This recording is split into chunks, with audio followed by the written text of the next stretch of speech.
Hello students, आज से हम ग्रामर की प्रैक्टिस सेट देखेंगे। ये ग्रामर की पहली वीडियो है प्रैक्टिस सेट की। आज से हम देखेंगे जिसमें हम इसमें हम 60 क्वेश्चन कवर करेंगे। Okay, let's begin. First question है, it is a word that modifies something other than a noun. यहाँ पे क्या कह रहा है कि एक वर्ड जो मॉडिफाइज मतलब सबको मॉडिफाई करता है बजाय नाउन को, सारी चीज़ों को मॉडिफाई करता है। मॉडिफाई मतलब विशेषता बताता है तो, लेकिन नाउन को नहीं बताता, नाउन की नहीं बताता। तो यहाँ पे करेक्ट इट इज़, यहाँ पे करेक्ट आंसर क्या हो जाएगा हमारा? पहला ही है एडवर्ब। एडवर्ब जो होता है, एडवर्ब सबको मॉडिफाई करता है, सबकी विशेषता बताता है। लाइक दैट एडवर्ब की विशेषता बताता है, एडवर्ब वर्ब की बताता है, एडजेक्टिव की बताता है, प्रेपोजिशन की बताता है, बट सिर्फ नाउन की नहीं बताता। नाउन या प्रोनाउन को क्वालिफाई नहीं करता है एडवर्ब। ओके, तो यहाँ पे करेक्ट आंसर हमारा क्या हो जाएगा? A. Next, the word class that qualifies verbs are classes is known. मतलब वो वर्ड क्लास जो वर्ब्स या क्लॉजेस को क्या करता है? क्वालिफाई करता है। यहाँ पे अभी हमने पढ़ा कि एडवर्ब क्या करता है? वर्ब को क्वालिफाई करता है। यहाँ पे भी वही कह रहा है कि जो वर्ब और क्लॉजेस को क्वालिफाई करता है उसे क्या कहते हैं? तो करेक्ट आंसर हमारा क्या हो जाएगा? एडवर्ब। एडवर्ब ही है जो सारी चीज़ों को क्वालिफाई करता है सिवाय नाउन और प्रोनाउन को छोड़ के। Next, the word class that qualifies noun is known. मतलब वो वर्ड क्लास जो नाउन को क्वालिफाई करता है। तो नाउन को क्वालिफाई कौन करता है? एडजेक्टिव करता है। एडवर्ब सबको क्वालिफाई करता है सिवाय नाउन प्रोनाउन को नहीं करता है, लेकिन एडजेक्टिव किसको क्वालिफाई करता है? क्वालिफाई मतलब मॉडिफाई मतलब विशेषता बताना। एडजेक्टिव क्या करता है? नाउन या प्रोनाउन की विशेषता बताता है। लाइक दैट जैसे हमने कह दिया कि सीता बहुत सुंदर लड़की है, वह एक सुंदर लड़की है। अब यहाँ पे लड़की जो है एक नाउन है, लड़की की विशेषता क्या बता रहा है? कि सुंदर है। तो ये एडजेक्टिव हो गया। तो एडजेक्टिव क्या कर रहा है? नाउन की ही विशेषता बता रहा है। ओके, तो यहाँ पे भी पूछ रहा है कि वो वर्ड क्लास जो नाउन को क्वालिफाई करता है उसे क्या कहते हैं? तो करेक्ट आंसर क्या हो जाएगा हमारा? Adjective. Next, a word that expresses an attribute of something is known as. यहाँ पे भी वही चीज़ कर रहा है कि वो वर्ड जो किसी चीज़ की एट्रीब्यूट मीन्स क्या होता है? गुण। जो किसी चीज़ के, किसी वस्तु की या किसी पर्सन की गुण बताता हो या फिर एक्सप्रेस करता हो उसे क्या कहते हैं? अभी हमने पढ़ा कि एडजेक्टिव क्या करता है? किसी पर्सन या किसी वस्तु की विशेषता बताता है, उसके गुण को बताता है। तो करेक्ट आंसर यहाँ पे क्या हो जाएगा? एडजेक्टिव ही हो जाएगा। Okay, next, the word class that serve as the predicate of a sentence is known as. मतलब वो वर्ड क्लास जो प्रीडिकेट के रूप में काम करता है किसी भी सेंटेंस में, उसे क्या कहते हैं? जो प्रीडिकेट के रूप में काम करता है। तो करेक्ट आंसर हमारा क्या हो जाएगा? यहाँ पे वर्ब। वर्ब ही काम करता है। जैसे हम एक एग्जाम्पल के थ्रू समझते हैं कि प्रीडिकेट क्या होता है, कैसे वर्ब काम करता है। जैसे यहाँ पे हमने एक सेंटेंस लिखा, he goes to school. He goes to school. अब यहाँ पे जो ही है ये हमारा क्या है? ये हमारा सब्जेक्ट है। बाकी यहाँ से जितने भी ये गोज़ हमारा क्या है? वर्ब है। टू प्रेपोजिशन है। स्कूल क्या हो गया? ऑब्जेक्ट हो गया।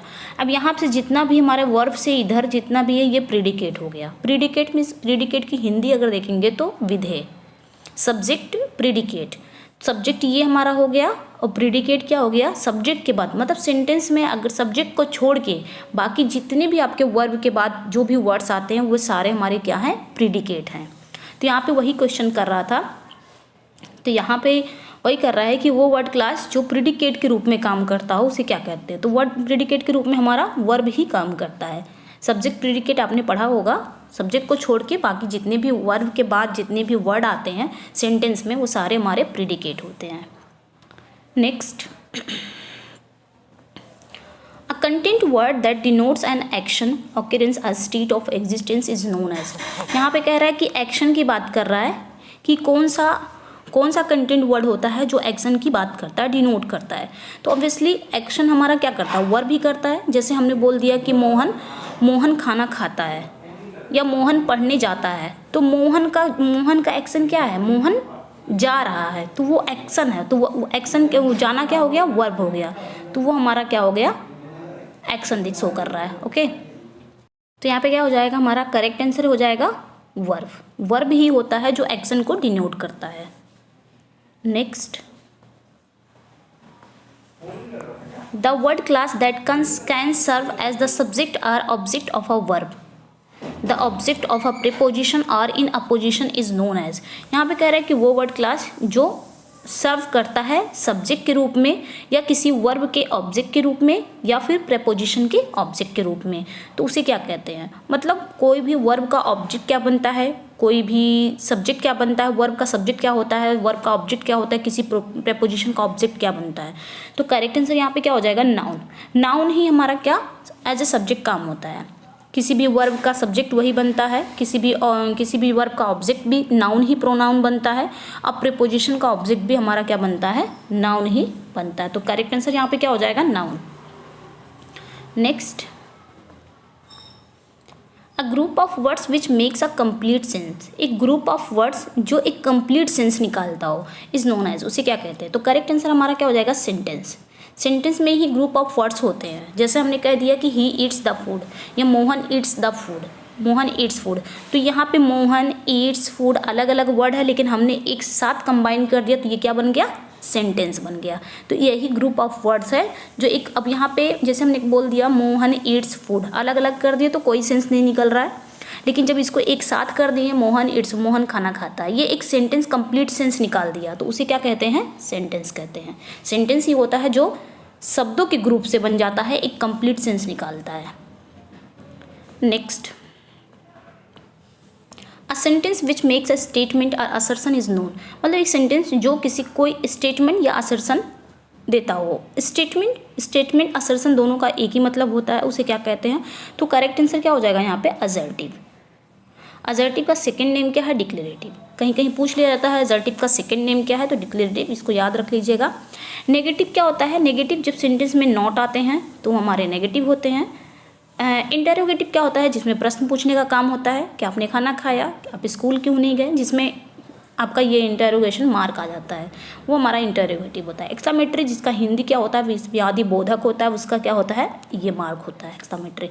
तो करेक्ट आंसर हमारा यहाँ पे क्या हो जाएगा, पहला ही हो जाएगा।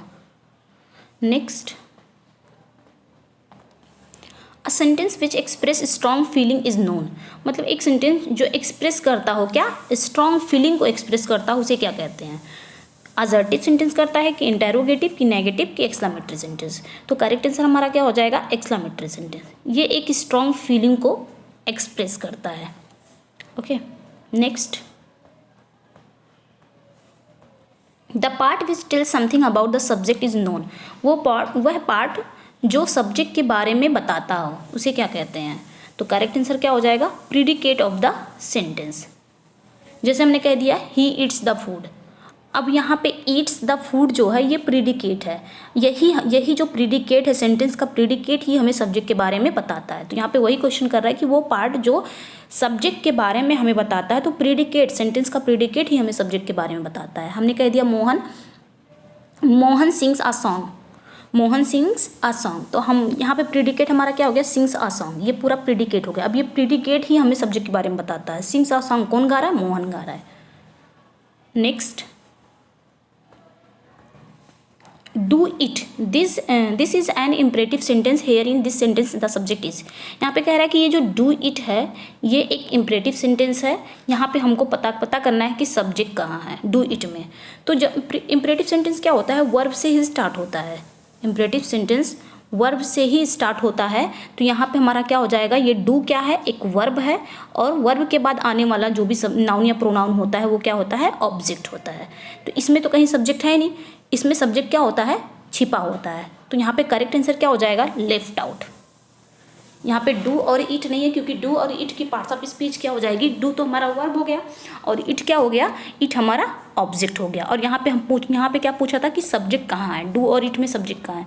सब्जेक्ट इसमें रहता है लेकिन उसमें क्या होता है, छिपा हुआ होता है इम्परेटिव सेंटेंस में। तो हमारा करेक्ट आंसर क्या हो जाएगा, left out. Next, it is a group of words which forms a part of sentence. It contains a subject and a predicate it is. यहाँ पे कह रहा है कि ग्रुप ऑफ वर्ड्स है विच फॉर्म्स ऑफ, जो किसी सेंटेंस का पार्ट है, जो किसी सेंटेंस का पार्ट है, ये इसमें क्या, इसमें सब्जेक्ट और प्रेडिकेट दोनों होते हैं, उसे क्या कहते हैं? तो करेक्ट आंसर हमारा क्या हो जाएगा? क्लॉज। क्लॉज क्या होता है? सिंपल जान लो क्लॉज क्या होता है, जिसमें एक सब्जेक्ट हो और एक वर्ब हो, वही हमारा क्लॉज हो गया। सेंटेंस को, वैसे सेंटेंस को ही क्लॉज बोलते हैं, लेकिन सब बस क्लॉज इतना जान के रखो, जिसमें एक सब्जेक्ट हो, एक वर्ब आए, वही हमारा क्लॉज है, उसी को हम क्लॉज कहते हैं।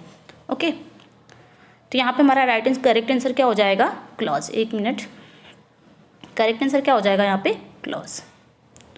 क्लॉज जान गए ना, जिसमें एक सब्जेक्ट और एक वर्ब हो। जिस सेंटेंस में एक सब्जेक्ट, मतलब जिसमें एक सब्जेक्ट हो, एक वर्ब हो, वही हमारा क्लॉज है। Next, a group of words which make sense but not complete sense is called. मतलब एक ग्रुप ऑफ वर्ड्स हो जो सेंस तो निकालता है लेकिन कंप्लीट सेंस नहीं निकालता है, उसे क्या कहते हैं? एक ग्रुप ऑफ वर्ड्स तो होता है बट वो सेंस तो निकालता है बट कंप्लीट सेंस नहीं निकालता, तो करेक्ट आंसर हमारा क्या हो जाएगा? Phrase.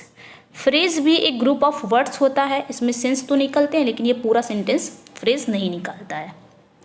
Next, words are divided into different kinds or classes. These kinds or classes are dash according to their use in a sentence, fill in the blank.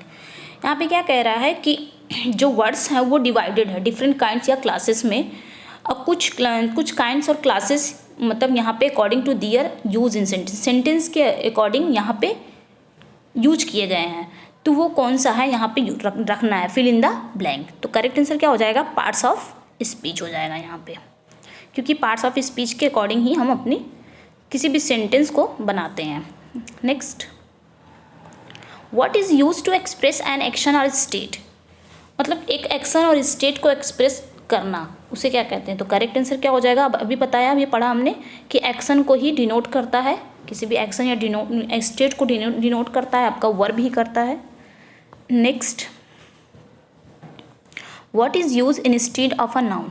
किसी भी noun के बदले हम क्या यूज कर सकते हैं? तो करेक्ट आंसर क्या हो जाएगा? प्रोनाउन। हम प्रोनाउन ही यूज करते हैं किसी नाउन के, हम बार बार नाउन को नहीं यूज कर सकते हैं। जैसे हमने बोल दिया कि राम, जैसे हमने कोई बोल दिया कि राम एक किसान है, वह राम एक किसान है, राम रोज खेत में जाता है, राम काम करता है, तो बार बार हम नाउन की रिपीटेशन नहीं करते, उस नाउन की रिपीटेशन को रोकने के लिए हम वहाँ पे प्रोनाउन का यूज कर लेते हैं। जैसे हमने बोल दिया राम एक किसान है, वह रोज़ अपने खेत पर जाता है, अब वहाँ पे हमने क्या कर दिया, राम की जगह पे हमने ही का यूज कर लिया, मतलब प्रोनाउन का यूज कर लिया। तो नाउन को रिप्लेस क्या करता है? प्रोनाउन ही करता है। तो बार बार नाउन की रिपीटेशन को रोकने के लिए हम प्रोनाउन का यूज करते हैं। तो यहाँ पे वही पूछ रहा था कि नाउन के बदले हम क्या यूज करते हैं, तो प्रोनाउन को ही। Okay, next, an adjective is a word which qualifies. एक एडजेक्टिव जो क्वालिफाई करता हो, अभी हमने पढ़ा कि एडजेक्टिव किसको क्वालिफाई करता है, किसी नाउन या प्रोनाउन को ही करता है। तो करेक्ट आंसर क्या हो जाएगा? अ नाउन और pronoun. Next, what is use to add something to the meaning of a noun. तो यहाँ पे करेक्ट आंसर हमारा क्या हो जाएगा? मतलब व्हाट इज़ यूज, कुछ चीज़ों को किसी भी नाउन की मीनिंग को कुछ चीज़ों को ऐड करना, उसे क्या कहते हैं? तो करेक्ट आंसर क्या हो जाएगा? Adjective. Next, what is use to add something to the meaning of a verb and adjective and another adverb. यहाँ पे भी कुछ समथिंग मतलब कुछ चीज़ों को ऐड करना, किसी भी वर्ब, किसी भी एडजेक्टिव या किसी एडवर्ब को, तो उसे क्या कहेंगे? एडवर्ब। एडवर्ब किसको करता है? एडवर्ब वर्ब को क्वालिफाई करता है, एडजेक्टिव को करता है और एडवर्ब को करता है। ओके, यहाँ पे वही पूछा था। Next, what is use to join words और सेंटेंस। मतलब कोई भी वर्ड्स और सेंटेंस को ज्वाइन करने के लिए हम क्या यूज करते हैं? तो वर्ड्स और सेंटेंस को कौन सा ज्वाइन करता? प्रीपोजिशन तो करता नहीं है, इंटरजेक्शन भी नहीं करता, एडवर्ब भी नहीं करता, तो करता क्या है? कंजंक्शन ही ज्वाइन करता है ना। दो सेंटेंस को, दो वर्ड्स को ज्वाइन करने वाला सिर्फ हमारा क्या है? कंजंक्शन है। Next,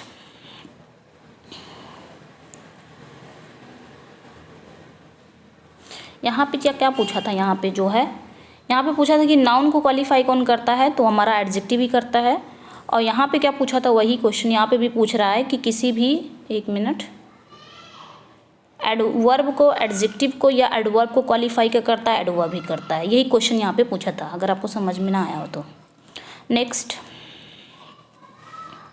it expresses some sudden feeling which parts of speech it is. मतलब जब सडन फीलिंग एक्सप्रेस करना हो, ऐसी कौन सी पार्ट्स ऑफ स्पीच है। तो करेक्ट आंसर यहाँ पे क्या हो जाएगा, सडन फीलिंग के लिए। नाउन तो सडन फीलिंग करता नहीं है, तो एक्सप्रेस नहीं करता, ना ही एडजेक्टिव करता, ना ही प्रोनाउन। तो करता कौन है, इंटरजेक्शन। यहाँ पे इंटरजेक्शन है। ओके, नेक्स्ट,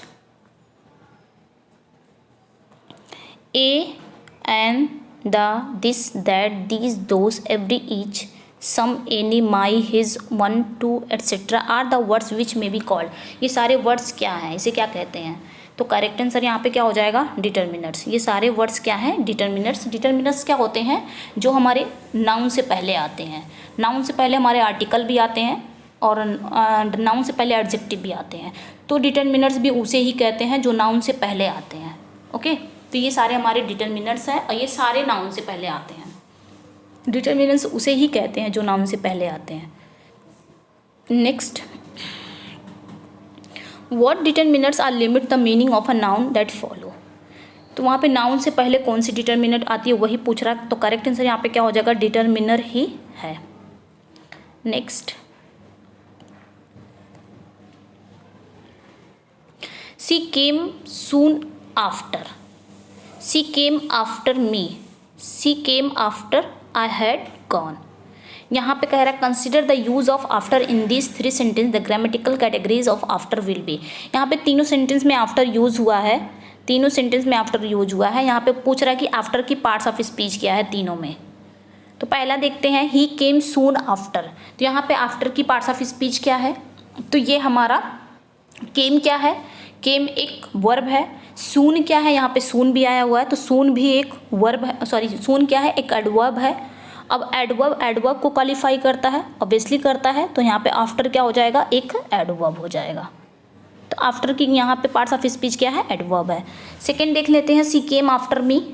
तो यहाँ पे क्या है, मी ऑब्जेक्ट है, तो इसके पहले आने वाला क्या रहता है, मतलब मी क्या है, एक ऑब्जेक्ट है। अब मी क्या है, प्रोनाउन है, तो प्रोनाउन से पहले क्या आता है, प्रीपोजिशन। तो आफ्टर यहाँ पे क्या हो गया हमारा, ये आफ्टर प्रीपोजिशन हो गया। ओके, थर्ड देख लेते हैं, she came after I had gone. इसमें दो सेंटेंसेस है, सी केम है, फिर आई हैड गॉन है। इन दोनों को क्या कर रहा है, कनेक्ट कर रहा है। तो यहाँ पे ये आफ्टर क्या बन गया, दो चीज़ों को कनेक्ट करने वाला, दो वर्ड को, दो सेंटेंस को कनेक्ट करने वाला क्या है, हमारा कंजंक्शन है। तो करेक्ट आंसर क्या हो जाएगा, पहला ही हो जाएगा, adverb, preposition and conjunction. Next, a noun which denotes इधर अ मेल अ फीमेल इज। मतलब एक नाउन जो किसी मेल या फीमेल को डिनोट करता है उसे क्या कहते हैं। तो करेक्ट आंसर क्या हो जाएगा, कॉमन जेंडर। मस्कुलिन जेंडर सबको पता है, मस्कुलिन जेंडर जो सिर्फ मेल को ही डिनोट करता है उसे मस्कुलिन जेंडर कहते हैं। फेमिनाइन जेंडर जो फीमेल को डिनोट करता है, और कॉमन जेंडर जिसमें मेल और फीमेल दोनों आते हैं। जैसे हमने बोल दिया डॉक्टर, टीचर, ये दोनों क्या होते हैं, डॉक्टर, टीचर हो गया, डॉक्टर हो गया। तो ये क्या होते हैं, डॉक्टर आपके मेल भी होते हैं, फीमेल भी होते हैं। टीचर आपकी मेल भी होती है, फीमेल। तो जहाँ पे हमको पता नहीं रहता, क्योंकि दोनों रहते हैं मेल और फीमेल, हमको सही से पता नहीं रहता, वो हमारा किस में चला जाता है, कॉमन जेंडर में चला जाता है। ओके, तो करेक्ट आंसर यहाँ पे क्या हो जाएगा, डी। नेक्स्ट, जैसे हमने बोल दिया बच्चे। अब बच्चे में आपके बॉयज़ भी आते हैं, गर्ल्स भी आते हैं, तो ये भी कॉमन जेंडर में चला गया। जब हमको पता नहीं रहता कि मेल है कि फीमेल है, तो वो हमारा किस में चला जाता है, कॉमन जेंडर में चला जाता है। जो मेल भी होते हैं, फीमेल भी होते हैं। Next, a noun which denotes neither male nor female. मतलब एक नाउन जो डिनोट्स करता है ना ही मेल को ना ही फीमेल को, उसे क्या कहते हैं। तो करेक्ट आंसर यहाँ पे क्या हो जाएगा, न्यूटर जेंडर। न्यूटर जेंडर में आपके मेल फीमेल नहीं आते हैं, तो फिर क्या आते हैं, न्यूटर जेंडर में ज़्यादातर आते हैं तो नॉन लिविंग चीज़ें भी आती हैं इसमें। ऐसा नहीं है कि नॉन लिविंग चीज़ें सारी आ जाती हैं, नॉन लिविंग चीज़ें भी आती हैं आपकी, जैसे सूरज हो गया, चंद्रमा हो गया, ये सारी जितनी भी नॉन लिविंग चीज़ें वो न्यूटर जेंडर के अंडर में आती हैं। ओके, ऐसा नहीं है कि सिर्फ नॉन लिविंग चीज़ें भी आती हैं उसमें न्यूटर जेंडर में, लेकिन ज़्यादातर आती हैं न्यूटर जेंडर में नॉन लिविंग चीज़ें। व्हेन अ नाउन और pronoun is used as the subject of a verb it is in. जब कोई नाउन या प्रोनाउन वर्ब का एज ए सब्जेक्ट यूज़ होता है तो इट इज़ इन, उसे क्या कहते हैं? तो करेक्ट आंसर यहाँ पे हमारा क्या हो जाएगा? Nominative case. नॉमिनेटिव केस जिसे हम सब्जेक्ट बोलते हैं। जब कोई नाउन या pronoun as a subject use होता है तो उसे हम क्या बोलते हैं? नॉमिनेटिव केस कहते हैं। ओके। और जब कोई नाउन या प्रोनाउन आपका object as a object use होता है तो उसे ऑब्जेक्टिव केस कहते हैं। नेक्स्ट, व्हेन अ नाउन और pronoun is used as the object of a verb, जब कोई नाउन या प्रोनाउन किसी वर्ब का object as a object use होता है तो उसे क्या कहते हैं? अभी हमने पढ़ा ऑब्जेक्टिव और एक्यूजेटिव केस। ओके। किसी भी सेंटेंस के किसी भी वर्ब का सब्जेक्ट हो उसे नॉमिनेटिव केस कहते हैं, किसी भी वर्ब का ऑब्जेक्ट हो उसे ऑब्जेक्टिव कहते हैं। नेक्स्ट, एक मिनट इसको थोड़ा, he gave me a book in this sentence, इस सेंटेंस में ये है he gave me a book, me and a book are the object, ये दोनों ऑब्जेक्ट हैं आपके, मी और अ बुक ये दोनों आपके ऑब्जेक्ट हैं। Which is the correct option, इसमें कह रहा कि कौन सा करेक्ट ऑप्शन है?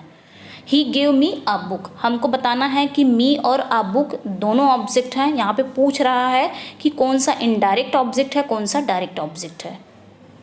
तो डायरेक्ट और इनडायरेक्ट का कॉन्सेप्ट क्या होता है कि कुछ लोग का मानना है, जैसे बहुत लोग ये कॉन्सेप्ट मानते हैं कि नॉन लिविंग चीज़ लिविंग चीज़, जैसे हमने कह दिया कि लिविंग चीज़ को ही हम कहते हैं इनडायरेक्ट ऑब्जेक्ट, और जो नॉन लिविंग चीज़ होती है वो आपकी डायरेक्ट ऑब्जेक्ट होती है। लेकिन ये गलत है, ये कॉन्सेप्ट पे चलेंगे तो कभी हमारा सही नहीं होगा, ये गलत है। लेकिन इसको हम कैसे पहचानेंगे? जब भी कभी दो ऑब्जेक्ट आते हैं उसमें अगर पूछ लिया कि कौन सा इनडायरेक्ट ऑब्जेक्ट है कौन सा डायरेक्ट ऑब्जेक्ट है, तो अगर हमको व्हाट से जवाब मिलता है, व्हाट क्या का जवाब हमको मिल जा रहा है तो वो हमारा डायरेक्ट ऑब्जेक्ट है। अगर whom का जवाब हमको मिल जा रहा है तो वो हमारा इनडायरेक्ट ऑब्जेक्ट है। जैसे यहाँ पे हमने बोल दिया, अब हमको पता करना है यहाँ पे कि कौन सा इनडायरेक्ट ऑब्जेक्ट है कौन सा डायरेक्ट ऑब्जेक्ट है। तो जैसे हमने अभी व्हाट से पता करें, ही gave me a book, he gave उसने दिया, क्या दिया? उसने क्या दिया? क्या का जवाब हमको मिल गया कि उसने क्या दिया? एक किताब दिया। तो ये क्या हो गया? बुक डायरेक्ट ऑब्जेक्ट हो गया। क्या हो गया ये? जब क्या का जवाब मिल जाए तो वो डायरेक्ट ऑब्जेक्ट हो गया, जब whom का जवाब हमको मिल जाए तो वो इनडायरेक्ट ऑब्जेक्ट। तो ये क्या हो गया? डायरेक्ट ऑब्जेक्ट गया। किसको दिया? मुझे दिया, तो ये क्या हो गया? इनडायरेक्ट ऑब्जेक्ट हो गया। ओके। तो यहाँ पे हमको पता करना था कि कौन सा इनडायरेक्ट ऑब्जेक्ट है कौन सा डायरेक्ट ऑब्जेक्ट है, तो हमने पता ही कर लिया। तो करेक्ट आंसर हमारा क्या हो जाएगा? पहला ही हो जाएगा, me is an indirect object, जबकि बुक क्या है? एक डायरेक्ट ऑब्जेक्ट है। समझ में आ गया ना? अब वो वाला कॉन्सेप्ट मत चलिएगा कि जैसे नॉन लिविंग लिविंग वाला, अगर नॉन लिविंग जैसे हमने पढ़ा है, बहुत सारे हम भी पढ़े हैं, ऐसा नहीं है कि नॉन लिविंग चीज़ें जो लिविंग चीज़ होगी वही हमारा इनडायरेक्ट ऑब्जेक्ट हो जाएगा, जो नॉन लिविंग हो जाएगा वो हमारा डायरेक्ट हो जाएगा। अच्छा, एक सेंटेंस है, उसने मुझे एक कुत्ता दिया, जैसे हमने बोल दिया कि उसने मुझे एक कुत्ता दिया। अब इसमें अगर पता करना हो कि कौन, मुझे और एक कुत्ता दोनों ऑब्जेक्ट है, इसमें अगर उसी कॉन्सेप्ट से हम पता करें नॉन लिविंग और लिविंग, तो हम पता कर पाएंगे कौन सा हमारा इनडायरेक्ट ऑब्जेक्ट है, क्योंकि कुत्ता भी लिविंग है और मी भी क्या है? मुझे भी क्या है? लिविंग है। तो यहाँ पे हम नहीं पता कर पाएंगे, लेकिन यहाँ पे कैसे पता कर पाएंगे? वही व्हाट या whom से। उसने मुझे एक कुत्ता दिया, तो क्या उसने दिया? क्या दिया? एक कुत्ता। तो एक डॉग क्या हो गया? यहाँ पे डायरेक्ट ऑब्जेक्ट हो गया। किसे दिया? मुझे दिया। whom का जवाब मिल गया, तो यहाँ पे क्या हो जाएगा? Indirect object. ओके। नेक्स्ट,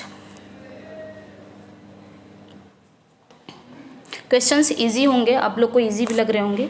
अभी लेवल थोड़ा इजी है, धीरे धीरे बढ़ाएंगे टफ की तरफ। द इंटेलिजेंट बॉय, ऐसा ना कि ये एग्ज़ाम में नहीं आते हैं, लास्ट ईयर ऐसा ही पूछा था पार्ट्स ऑफ स्पीच से। 3 क्वेश्चन आए थे लास्ट ईयर टीजीटी में, पार्ट्स ऑफ स्पीच के राउंड वाला, अगर आप लोग को याद होगा तो उसमें 3 क्वेश्चन पार्ट्स ऑफ स्पीच से पूछे थे कि राउंड क्या है। कहीं राउंड क्या था? नाउन था, तो कहीं राउंड एडवर्ब था, तो कहीं वर्ब था। तो ये जानना ज़रूरी रहता है कि पार्ट्स ऑफ स्पीच पहचानना बहुत ज़रूरी है, क्योंकि उससे रिलेटेड क्वेश्चन आते हैं आपके। अगला क्वेश्चन देखते हैं। The intelligent boy got the prize, the boy was intelligent. यहाँ पे एक इंटेलिजेंट है और यहाँ पे एक intelligent. Consider the use of intelligent, which option is correct. यहाँ पे कौन सा ऑप्शन करेक्ट है? पहला देख लेते हैं, the intelligent boy got the prize. तो यहाँ पे बॉय क्या है, एक नाउन है। अब नाउन से पहले इंटेलिजेंट आया है तो ये क्या है, एडजेक्टिव है। बिल्कुल यहाँ पे एडजेक्टिव ही है, क्योंकि यहाँ पे लड़के की विशेषता बता रहा है कि लड़का क्या है, एक बुद्धिमान लड़का है, इंटेलिजेंट है। तो जाहिर सी बात है ये लड़के का गुण बता रहा है, तो ये क्या हो गया, एट्रीब्यूटली हो जाएगा। फिर दूसरे वाले में देखते हैं, द बॉयज वॉज इंटेलिजेंट। यहाँ पे ये क्या है, अब हमने पढ़ा था, 1 मिनट, पहला वाला ये नाउन हो गया, नाउन के बाद ये आपका आया इंटेलिजेंट, तो ये क्या हो गया, कहीं ना कहीं लड़के का क्या बता रहा है, गुण बता रहा है, तो एट्रीब्यूट हो गया यहाँ पे। सेकेंड वाला क्या कह रहा है, द बॉयज वॉज इंटेलिजेंट।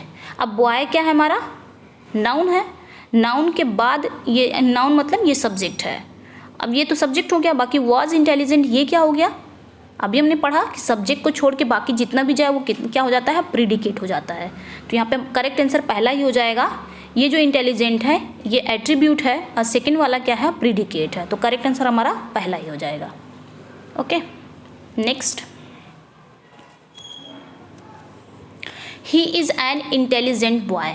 यहाँ पे पूछ रहा है इंटेलिजेंट इज, ये है क्या, तो अब भी पढ़ा है, बॉय क्या है, नाउन है, इंटेलिजेंट नाउन की मतलब उस लड़के की विशेषता बता रहा है, क्वालिटी बता रहा है। तो यहाँ पे पूछ रहा है कि इंटेलिजेंट की पार्ट्स ऑफ स्पीच पूछ रहा है, तो क्या है, तो करेक्ट आंसर हमारा एडजेक्टिव ऑफ क्वालिटी है। यहाँ पे नाउन है, नाउन से पहले इंटेलिजेंट आया, इंटेलिजेंट क्या है, एक एडजेक्टिव है, और एन क्या है, आर्टिकल है। आर्टिकल और नाउन के बीच में एडजेक्टिव ही आता है। ये सॉरी, ये एडजेक्टिव तो है, लेकिन कौन सी एडजेक्टिव है, एडजेक्टिव ऑफ क्वालिटी, क्योंकि लड़के की क्या बता रहा है, क्वालिटी बता रहा है। Next, proper adjective Indian cinema are generally can be classed with. Proper adjective जैसे कि इंडियन सिनेमा, तो इसका करेक्ट आंसर क्या हो जाएगा यहाँ पे, सी, एडजेक्टिव ऑफ क्वालिटी। यहाँ पे भी क्वालिटी बता रहा है। Next, I have no money, what kind of adjective is no. यहाँ पे नो क्या है, मनी क्या है, नाउन, नाउन से पहले नो आ गया, डिटर्मिनर्स यूज हो गया, तो ये हमारा नो क्या हो गया, एडजेक्टिव हो गया। तो यहाँ पे पूछ रहा है किस टाइप का एडजेक्टिव है ये, तो करेक्ट आंसर क्या हो जाएगा यहाँ पे, एडजेक्टिव ऑफ क्वांटिटी। कहीं ना कहीं ये क्वांटिटी की बात कर रहा है, मनी क्या है, अनकाउंटेबल नाउन है, तो क्वांटिटी की बात कर रहा है, I have no money. Okay, next, all men must die, all men must die here all. यहाँ पे ऑल क्या है, पता तो है, ऑल एक एडजेक्टिव है, क्योंकि नाउन से पहले आया है, ये डिटर्मिनर्स है तो उसे एडजेक्टिव भी कहते हैं, नाउन से पहले आने वाले को। तो यहाँ पे एडजेक्टिव, क्योंकि नाउन से पहले या तो एडजेक्टिव आता है या तो आर्टिकल आता है, तो आर्टिकल तो है नहीं, यह आपका एडजेक्टिव ही है। तो पूछ रहा कि कौन सी एडजेक्टिव है यहाँ पे, तो करेक्ट आंसर यहाँ पे क्या हो जाएगा, all men must die. All कहीं ना कहीं क्या कर रहा है, नंबरिंग कर रहा है, बता रहा है, तो करेक्ट आंसर हो जाएगा हमारा कौन सा एडजेक्टिव है, ये एडजेक्टिव ऑफ नंबर है। Next, adjective of number is also known. Adjective of number को और किस नाम से जाना जाता है, तो करेक्ट आंसर यहाँ पे क्या हो जाएगा, न्यूमरल एडजेक्टिव के नाम से जाना जाता है। एडजेक्टिव ऑफ नंबर को न्यूमरल एडजेक्टिव भी कहते हैं। Next, 1 2 3 etcetera are called. जो 1 2 3 होते हैं, इसे ये किस में आते हैं, ऑर्डिनल्स की, कॉर्डिनल्स की, या क्वालिटी एडजेक्टिव, या नन ऑफ दिस। तो ये आपके एडजेक्टिव ही हैं, लेकिन अब यहाँ पे पूछ लिया है कि ऑर्डिनल्स या कॉर्डिनल्स कौन से हैं, तो 1 2 3 ये आपके कार्डिनल्स हो जाते हैं, और फर्स्ट सेकंड थर्ड ये आपके ऑर्डिनल्स हो जाते हैं, ये एडजेक्टिव के ही पार्ट हैं। तो फर्स्ट सेकंड थर्ड अगर आ रहा है तो वो आपका क्या हो जाएगा, कार्डिनल्स हो जाएगा, और 1 2 सॉरी ऑर्डिनल्स हो जाएगा, और 1 2 3 अगर आ रहा है तो कार्डिनल्स हो जाएगा। तो यहाँ पे करेक्ट आंसर हमारा 1 2 3 पूछ रहा है क्या है, तो करेक्ट आंसर हमारा यहाँ पे क्या हो जाएगा, बी, कार्डिनल्स। ओके, ये हमारा कार्डिनल्स है 1 2 3। नेक्स्ट, यहाँ पे आ भी गया, first second third etcetera are called. तो फर्स्ट सेकंड थर्ड ये क्या है, तो करेक्ट आंसर क्या हो जाएगा, ये ऑर्डिनल्स हैं। कहीं भी सेंटेंस में अगर ऑर्डिनल्स और कॉर्डिनल्स दोनों आ जाएं, फर्स्ट और टू दोनों आ जाते हैं, तो सबसे पहले हम कौन सा रखते हैं, सबसे पहले हम क्या रखते हैं, ऑर्डिनल्स रखते हैं, देन कार्डिनल्स रखते हैं। और फर्स्ट सेकंड थर्ड ये सारे अगर आ रहे हैं ऑर्डिनल्स, तो ऑर्डिनल्स से पहले हम आर्टिकल दा का यूज करते हैं, इतना ज़रूर ध्यान रखिएगा। नेक्स्ट, देख लेते हैं। I took some rice, some books are very interesting, consider the use of some in this sentence, choose the best option. यहाँ पे पूछ रहा है कि जो सम है इसकी पार्ट्स ऑफ स्पीच पूछ रहा है। पहला सेंटेंस क्या है, आई टुक सम राइस, तो राइस यहाँ पे क्या है, नाउन। अब यहाँ पे नाउन से पहले ये क्या आया है, सम, ये कहीं ना कहीं एडजेक्टिव ही है, कहीं ना कहीं नहीं एडजेक्टिव ही है। सेकंड वाला क्या है, बुक्स। राइस क्या हमारा अनकाउंटेबल नाउन है, क्या है, अनकाउंटेबल नाउन है। बुक्स क्या है, काउंटेबल नाउन है। अब ये आया है सम, तो दोनों की पार्ट्स ऑफ स्पीच क्या है, तो करेक्ट आंसर क्या हो जाएगा हमारा, करेक्ट आंसर हो जाएगा, एक मिनट, करेक्ट आंसर हमारा पहला ही हो जाएगा। यहाँ पे क्या कह रहा है कि एडजेक्टिव ऑफ क्वांटिटी, ये जो सम है ये राइस की क्या बता रहा है, क्वांटिटी बता रहा है कि राइस क्या है, राइस अनकाउंटेबल नाउन है तो उसके पहले आया हुआ है, तो ये एडजेक्टिव तो है, लेकिन कौन सी एडजेक्टिव है, एडजेक्टिव ऑफ क्वांटिटी। दूसरा बुक्स एक काउंटेबल नाउन है जिसको हम गिन सकते हैं, बुक्स से पहले सम आया है, ये भी एडजेक्टिव है, तो यहाँ पे कौन सी एडजेक्टिव है, एडजेक्टिव ऑफ नंबर है। ओके, क्योंकि नाउन को हम गिन सकते हैं, उसके पहले आया है ये, तो यहाँ पे कौन सी एडजेक्टिव हो जाएगा, एडजेक्टिव ऑफ नंबर। और राइस क्या है, एक अनकाउंटेबल नाउन है और उसके पहले सम आया है, तो वो भी एडजेक्टिव है, लेकिन वो क्वांटिटी बता रहा है राइस की, तो एडजेक्टिव ऑफ क्वांटिटी हो जाएगा। तो करेक्ट आंसर हमारा क्या हो जाएगा, पहला ही। Next, whose pen is this here, whose क्या है, यहाँ पे क्या कह रहा है, हुज क्या है, whose pen is this, pen क्या है, वही सेम, पेन क्या है, एक नाउन है। अब नाउन से पहले हुज आया है तो ऑब्वियसली आर्टिकल तो होगा नहीं, एडजेक्टिव है, तो कौन सी एडजेक्टिव है, इंटेरोगेटिव एडवर्ब है कि इंटेरोगेटिव प्रोनाउन है कि इंटेरोगेटिव एडजेक्टिव। ऑब्वियसली यहाँ पे पूछ रहा है इंटेरोगेटिव है, तो राइट आंसर क्या हो जाएगा यहाँ पे, इंटेरोगेटिव। इतना तो पता ही है कि एडजेक्टिव है, तो कौन सा एडजेक्टिव हो जाएगा, क्योंकि इसमें क्वेश्चन मार्क है, तो इंटेरोगेटिव एडजेक्टिव हो जाएगा। Next, what a man, what is here, यहाँ पे कह रहा है कि व्हाट क्या है, व्हाट अ मैन। अब यहाँ पे एक्सक्लेमेटरी मार्क लगा हुआ है। अब यहाँ पे व्हाट तो एडजेक्टिव है, लेकिन कौन सी एडजेक्टिव है, तो करेक्ट आंसर क्या हो जाएगा, एक्सक्लेमेटरी एडजेक्टिव है। ओके, नेक्स्ट, ये सब एग्जाम में पूछे जाते हैं, पार्ट्स ऑफ स्पीच से बहुत ज़्यादा क्वेश्चन पूछे जाते हैं। The grammatical categories of strength, strengthen are, यहाँ पे स्ट्रेंथ क्या है, टीएच लगा हुआ है, लास्ट में टीएच है, जिसके लास्ट में टीएच होता है वो नाउन होता है, तो स्ट्रेंथ का वर्ब क्या है, स्ट्रेदन। ये दोनों है क्या, इसकी पार्ट्स ऑफ स्पीच क्या है, तो करेक्ट आंसर क्या हो जाएगा, ये नाउन है और ये वर्ब है, तो फर्स्ट ही हो जाएगा correct answer A, noun and verb. Strength एक नाउन है, इसका वर्ब क्या हो जाएगा, स्ट्रेदन, तो दोनों ये की पार्ट्स ऑफ स्पीच क्या है, नाउन और verb. Next, it is a degree of an adjective which denotes a higher degree of the quality than the positive. It is used when two things or sets of things are compared. यहाँ पे एक degree की बात कर रहा है कि एक एडजेक्टिव है जो डिग्री है, जो हायर डिग्री मतलब क्वालिटी के हायर डिग्री को शो करता है। और क्या कह रहा है कि इट इज़ यूज, ये यूज़ होता है व्हेन टू थिंग्स, मतलब कहीं ना कहीं कंपेयर होता है, दो वस्तु या दो चीज़ों के बीच में, दो वस्तु या फिर दो पर्सन के बीच में कंपेयर करना, उसे क्या कहते हैं। तो जब भी बात कंपेयर की आ जाएगी डिग्री में, तो डिग्री में कंपेयर सिर्फ एक ही डिग्री करती है, कंपैरेटिव डिग्री करती है। तो करेक्ट आंसर यहाँ पे क्या हो जाएगा हमारा, बी, कंपैरेटिव डिग्री। यही दो व्यक्तियों के बीच में, मतलब दो पर्सन हो गया चाहे दो वस्तु हो गया, दोनों के बीच में कंपैरिजन करता है, तुलना करता है, उसे बोलते हैं comparative degree. Next, it is the highest degree of the quality, it is used when more than two things or sets of things are compared, it is।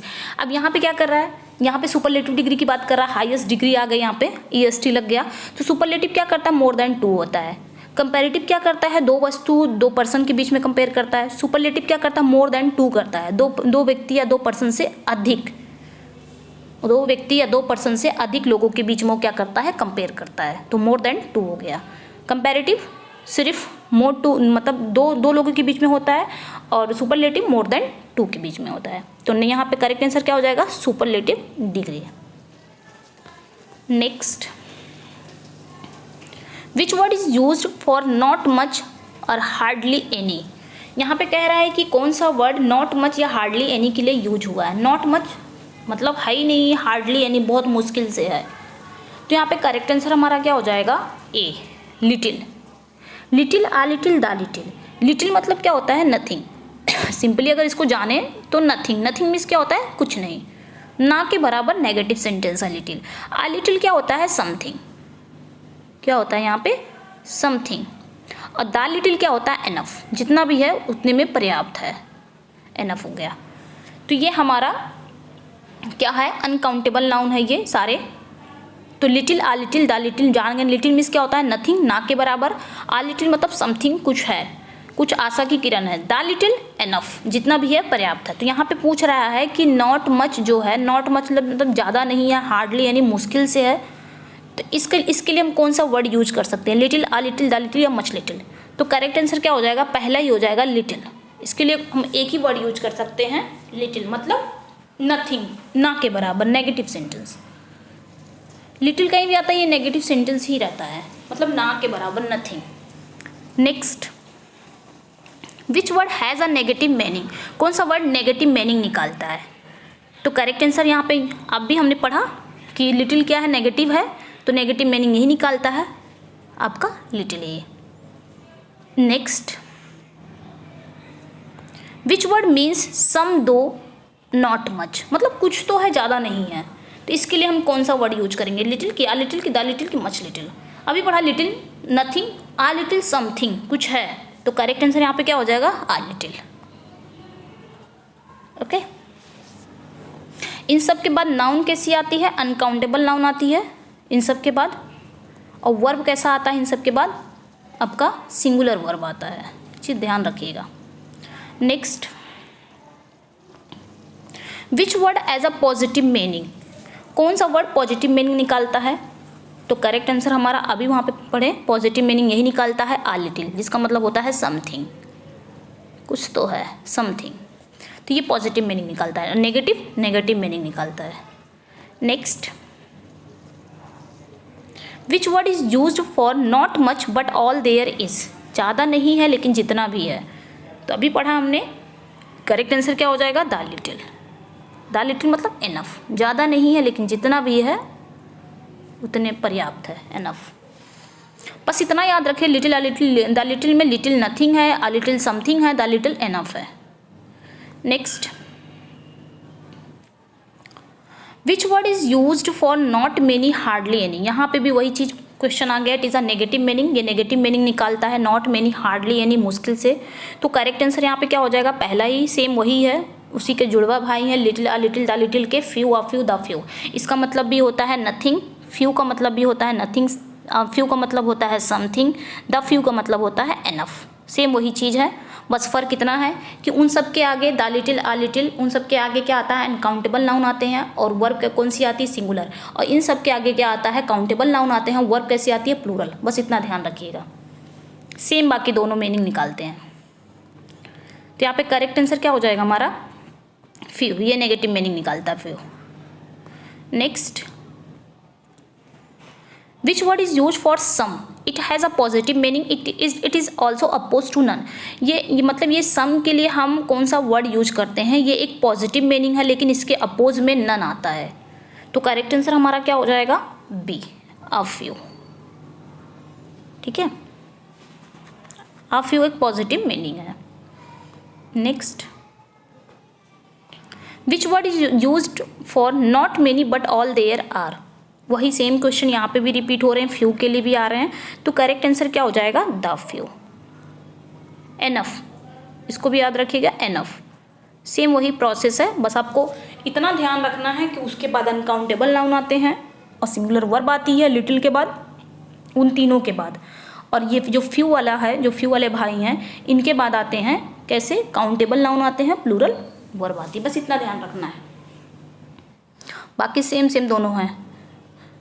Next, a और एन इज़ नोन एज। जो ए है और N है ये तो article है, हम सभी जानते हैं, लेकिन ये क्या है? डिफिनिट आर्टिकल है कि इनडिफिनिट आर्टिकल, काउंटेबल नाउन है कि अनकाउंटेबल नाउन है?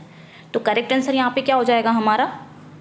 ये एक अनकाउंटेबल नाउन है, क्योंकि ए और एन कहाँ यूज होता है? किस नाउन से पहले होता है? जो नाउन अनकाउंटेबल नाउन होते हैं। ए और एन हमेशा नहीं यूज होता है। एक बात याद रखिएगा कि ए और एन हर नाउन के आगे यूज नहीं होता है। ए और एन सिर्फ उसी नाउन के आगे यूज होगा जो नाउन अनकाउंटेबल होगा।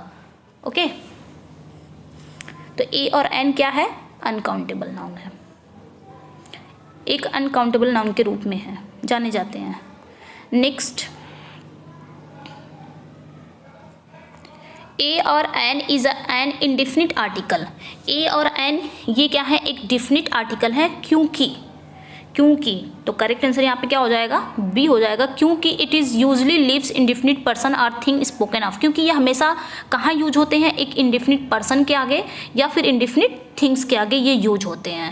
अभी बताया, जिसमें हमको कोई भी डिफिनिट ना पता रहे, हम उसके आगे अनकाउंटेबल नाउन के आगे या अनकाउंटेबल चीज़ों के आगे ये यूज होते हैं। Next, it is an article, ये एक आर्टिकल है। It is normally points out some particular person or thing. यहाँ पे पर्टिकुलर पर्सन और थिंग की बात आ गई है। इट इज़ वो क्या है, तो किसी भी पर्टिकुलर पर्सन या किसी भी पर्टिकुलर थिंग के आगे हम कोई चीज़ लगाएंगे, वो भी आर्टिकल है, तो वो क्या कहलाएगा, तो डिफिनिट आर्टिकल हो जाएगा। वो डिफिनिट आर्टिकल क्या होता है, जहाँ पे हमको किसी पर्टिकुलर पर्सन या थिंग के लिए हम डिफिनिट मीन्स क्या होता है, निश्चित, इनडिफिनिट मतलब अनिश्चित। तो जहाँ पे हमको निश्चित पता रहेगा वहाँ पे हम डिफिनिट आर्टिकल लगाएंगे, दा का यूज करेंगे, और जहाँ पे अनिश्चित रहेगा, हमको पता ही नहीं रहेगा, वहाँ पे हम इनडिफिनिट आर्टिकल का यूज करेंगे। तो इनडिफिनिट आर्टिकल हमारा क्या है, ए और एन है, और डिफिनिट आर्टिकल हमारा क्या है, दी है। Next, the definite article is used before. जो डिफिनिट आर्टिकल यूज्ड होते हैं वो किसके पहले होते हैं, तो करेक्ट आंसर हमारा यहाँ पे क्या हो जाएगा, सिंगुलर काउंटेबल नाउन के पहले होते हैं, सही है। प्लूरल काउंटेबल नाउन से पहले होते हैं, ये भी सही है। अनकाउंटेबल नाउन से पहले होते हैं, ये भी, तो तीनों सही हैं। जो डिफिनिट आर्टिकल मतलब दा की बात कर रहा है यहाँ पे। जो दा है हमारा वो सिंगुलर काउंटेबल नाउन से पहले आता है, प्लूरल काउंटेबल नाउन से पहले आता है, अनकाउंटेबल नाउन से पहले आता है, तीनों के आगे आता है। तो करेक्ट आंसर हमारा क्या हो जाएगा, all of these. Okay, next, the words like hour, honest, heir, begin with, ये सब क्या है, आवर, ऑनेस्ट, एयर, ये सारे क्या हैं, तो करेक्ट आंसर है हमारा यहाँ पे क्या हो जाएगा, वाउल साउंड है। क्यों, आवर, अगर हम इसको हिंदी में लिखेंगे तो आ से लिखेंगे, ऑनेस्ट भी हम आ से ही स्टार्ट करेंगे, एयर ये भी हमारा ए से ही स्टार्ट होगा। तो ये तीनों क्या हैं, ए, आ, ये सारे क्या हैं, स्वर ही है, वाविल ही है, तो ये सारे क्या हो जाएंगे, वाउल साउंड से ही शुरू हो रहे हैं। तो करेक्ट आंसर क्या हो जाएगा हमारा, पहला ही हो जाएगा, वाउल साउंड। नेक्स्ट, टू दाइन own self be true, he cares for nothing but self, he thinks much of self. The category of self, यहाँ पे सेल्फ की कैटेगरी पूछ रहा है, सेल्फ यहाँ पे भी आया, सेल्फ यहाँ पे भी आया, सेल्फ मतलब पार्ट्स ऑफ स्पीच पूछ रहा है। तो इस सेंटेंस में जो सेल्फ है वो क्या है, यहाँ पे भी सेल्फ है, यहाँ पे भी सेल्फ है, यहाँ पे भी सेल्फ है, तो यहाँ पे सेल्फ क्या है, तो करेक्ट आंसर हमारा क्या हो जाएगा, डी। क्या है हमारा करेक्ट आंसर, डी, ये सारे नाउन है। ओके, यहाँ पे बट क्या है, प्रीपोजिशन है, तो प्रीपोजिशन के बाद हमेशा क्या आता है, नाउन ही आता है। ओन भी हमारा क्या है, एडजेक्टिव है, तो एडजेक्टिव के बाद क्या आता है, नाउन ही आता है। ऑफ क्या है, प्रीपोजिशन है, तो प्रीपोजिशन के बाद आने वाला सब्जेक्ट हमारा, आने वाला जो कुछ भी वर्ड रहता है वो हमारा क्या होता है, नाउन ही होता है। आई होप कि आप लोग को समझ में आ गया। ओन क्या है हमारा, एडजेक्टिव है ये, और एडजेक्टिव के बाद क्या आता है, नाउन ही आता है। बट क्या है यहाँ पे, बट एक प्रीपोजिशन है, प्रीपोजिशन के बाद आने वाला क्या हो जाएगा वर्ड, वो हमारा नाउन ही होगा। तो मिला जुला के ये सारे सेल्फ क्या हैं, एज ए नाउन यहाँ पे यूज़ हुए हैं। तो ये होता है पार्ट्स ऑफ स्पीच, इसको पहचानना बहुत ज़रूरी है, आप लोग इसको अच्छे से पढ़ लीजिए। I love my self, the grammatical category of my self is of. यहाँ पे कह रहा है ये जो माई सेल्फ है ये क्या है, इसकी पार्ट्स ऑफ स्पीच क्या है, तो my self parts of speech क्या हो जाएगी, रिफ्लेक्सिव प्रोनाउन है। माई सेल्फ हो गया, योर सेल्फ, मतलब सब्जेक्ट के अकॉर्डिंग हमको उसका रिफ्लेक्सिव प्रोनाउन बनाता है। आई का क्या हो जाएगा, माई सेल्फ हो जाएगा। ही का क्या हो जाएगा, हिम सेल्फ हो जाएगा। यू का क्या हो जाएगा, योर सेल्फ हो जाएगा। वी का क्या हो जाएगा, अवर सेल्वेज हो जाएगा। यू का क्या हो जाएगा, योर सेल्फ। तो ये सारे अकॉर्डिंग टू सब्जेक्ट हम अपनी यहाँ पे रिफ्लेक्सिव प्रोनाउन रखते हैं। नेक्स्ट एंड लास्ट क्वेश्चन है ये आपका, pronouns which are use for the sake of emphasis are called. जो प्रोनाउन यूज होते हैं वो एम्फेसिस मतलब जोर देने के लिए यूज होते हैं, उसे क्या कहते हैं, जो जोर देने के लिए होते हैं तो करेक्ट आंसर यहाँ पे क्या हो जाएगा, इम्पैथेटिक प्रोनाउन। इम्पैथेटिक प्रोनाउन भी आपको, इम्पैथेटिक मतलब इम्फेसिस मतलब होता ही है जोर देना, तो इम्पैथेटिक प्रोनाउन क्या होते हैं आपके, वो जोर देने के लिए यूज होते हैं, तो उसे बोलते हैं इम्पैथेटिक प्रोनाउन। ओके, तो ये थे आज के 60 क्वेश्चन। आपको कैसे लगे ये क्वेश्चंस? हाँ, थोड़ा इजी थे, लेकिन ये आपके एग्ज़ाम के लिए बहुत इंपॉर्टेंट हो जाते हैं, क्योंकि पार्ट्स ऑफ स्पीच से रिलेटेड क्वेश्चन आते रहते हैं। आपने देखा होगा लास्ट ईयर भी पूछा था, तो थोड़ा इजी लेवल था, लेकिन धीरे धीरे हम टफ लेवल की तरफ चलेंगे। ओके, कैसा लगा आपको? अपना फीडबैक ज़रूर दीजिएगा, और इसमें कितने आपने सही किए हैं। ओके, मिलते हैं नेक्स्ट वीडियो में। अगर आपको PDF चाहिए तो आप हिना इंग्लिश क्लासेस से टेलीग्राम पे ज्वाइन हो जाइए। ओके, और चैनल पे नए हैं तो चैनल को सब्सक्राइब करिए, वीडियो को लाइक एंड शेयर ज़रूर करिएगा। Thank you.